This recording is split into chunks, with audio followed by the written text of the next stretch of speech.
Cənab əsgərlər və zabitlər, bayaq mən dedim, bir də dediyim sözün üstünə qayıdıram. Füzuli Mədəniyyət Evinin işçilərini və Nizami müəllimi burada oturanlardan tanımayan yoxdur. Ona görə də Nizami müəllimdir, Mədəniyyət Evinin işçiləridir. Çalışırlar ki, həmişə deyir ki, hər öz bacardığı işdə, olduğu işdə əlindən gələn kömək edir. Nizami müəllim də çalışdığı odur ki, o sənətkardır. Musiqi çalınsınlar, bizim uşaqlar rəqs eləsin, oynasın. Sizin hamınızın adından Füzuli Mədəniyyət Evinin işçilərinə, şəxsən Nizami müəllimə öz minnətdarımı bildirirəm və komandanlıq tərəfindən verilmiş fəxri fərmanı Nizami müəllimə təltif edirəm.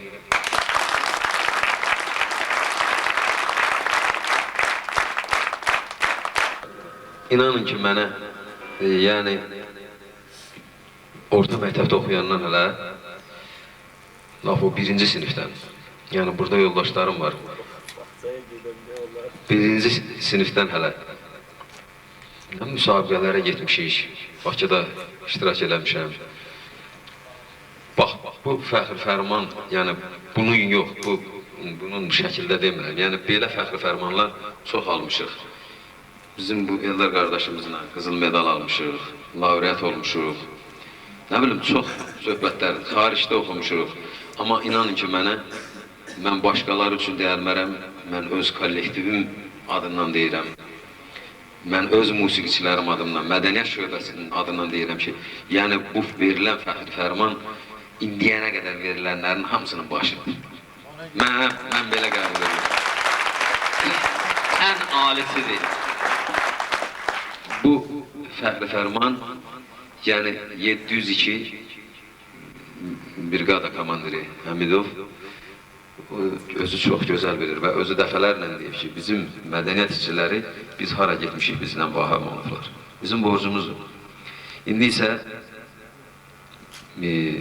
bizim yoldaşlar xahiş edirlər ki, bir Türk mahnısı oxuyaq. Bir dənə Türk mahnısı.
Vətən başdan başa laləzar olsun, göylərə ucalan dağ mənə bəsdir.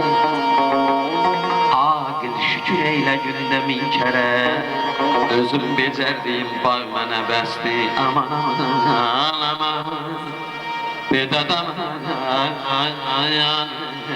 canım yerə, ay canım.